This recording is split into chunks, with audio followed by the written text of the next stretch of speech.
Welcome back to Be.Live. Be yourself and live your purpose. And you're back with Money Matters. In episode 1, we talked about seeing money as something we manage, not our own. In episode 2, we learned the power of contentment. Saying enough can free us from the trap of endless wanting. Now, in episode 3, we're putting those lessons into action. This episode is about diligence, planning, and preparation, building a future you're ready for. Because no matter how big your dreams are, they won't grow without structure, discipline, and a plan. So meet Marco. He's a talented designer, full of ideas, always the go-getter at work. His motto was, work hard, play harder. For years, Marco poured his energy into projects.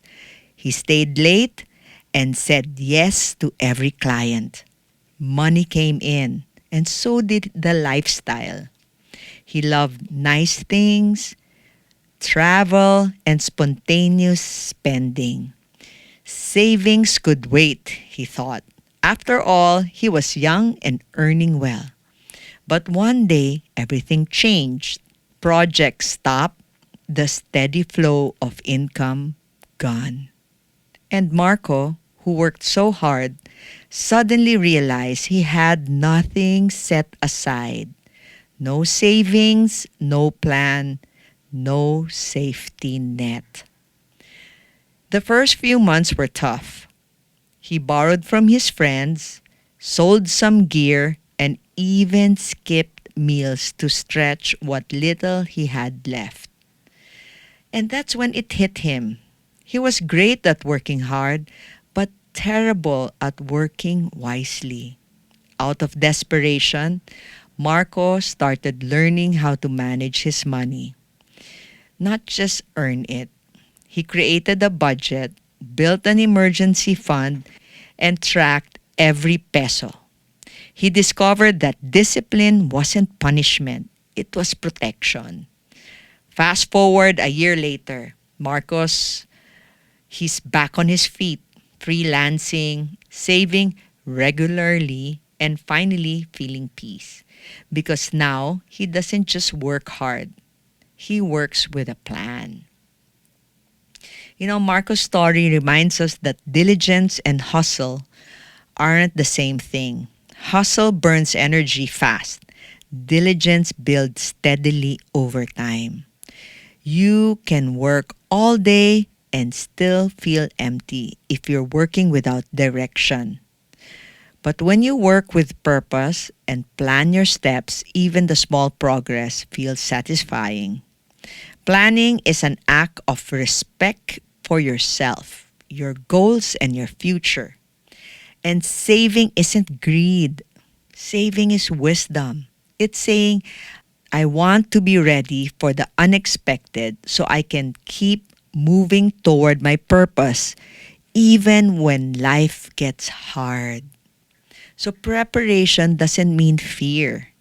It means freedom. Freedom to choose wisely instead of reacting in panic. Instead of shopping or spontaneously traveling or spending, do it with purpose. Set aside for the future, and then you can have a budget for spending, have a budget for traveling. So, how does all of this connect to purpose? Simple. Purpose thrives on order. You can't focus on your calling when your finances are in constant crisis. You can't give your best when you're always worried about bills. When you plan and prepare, you remove the noise. You create a space for creativity, for service, and generosity. Planning turns purpose into something practical. It's not just an idea, but a lifestyle. Like Marco, when you manage your time, resources, and energy well, You stop chasing survival and start building impact. And remember, your plan doesn't have to be perfect. It just has to be intentional. I'll give you simple and practical ways to live out this principle. Number one, budget with intention. Track where your money goes. Not to restrict yourself, but to see clearly.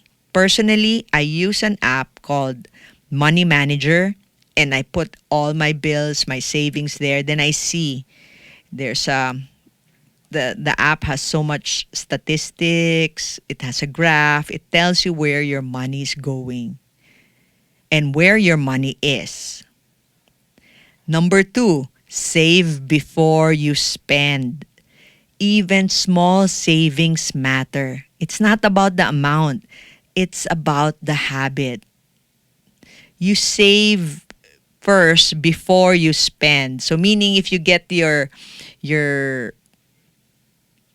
pay, you set aside savings. And then number three, prepare for the unexpected. Build an emergency fund. Start with 1 month of expenses and grow from there. So you save at least, again, prepare for the unexpected. Build an emergency fund. Start with 1 month of your pay and then grow from there. And number four, work with excellence. Whatever your role is, give your best. Excellence creates opportunity. So purpose grows when you plan ahead and act consistently. Planning is how you honor your future self. Saving is also how you honor your future self. Again, practical application. Number one, budget with intention. Track where your money goes. Okay, and make a budget. Number two, save before you spend. Your money, your saving is not at the end. It's in the beginning. So if you have 20,000, save the 2,000 first. And then, that's part of your savings. The first 2,000 of your pay. And then prepare for the unexpected and work for excellence. Now, today's takeaway is this. Plan, work, prepare. Don't wait for luck. Build your life intentionally. Diligence and discipline might not be glamorous, but they lead to peace, stability, and lasting success. You know, sometimes after work, when you get your paycheck, people will start eating out, spending money, thinking of what they're going to buy. But you can be different. You think of how you will save for the future. Okay? So here are the prompts for reflection this week. Okay, write it down in your journal. Write down, do I have a plan for my money or I'm just reacting to every expense? Okay, do I have a plan for my money? Every time I receive my paycheck or when a client pays you, do you have a plan for that money? Number two, what's one small step can I take this week to prepare for the future? Let's just write down. It's just 2 prompts for reflection this week. Do I have a plan for my money? What's one small step I can take for this week to prepare for my future? This is going to be an exciting journey, especially when you realize that planning doesn't limit your purpose. It protects it. In our next episode, we'll talk about generosity. the secret that turns money from a tool into a blessing. Until then, this is Rocka Cruz reminding you, be yourself and live your purpose.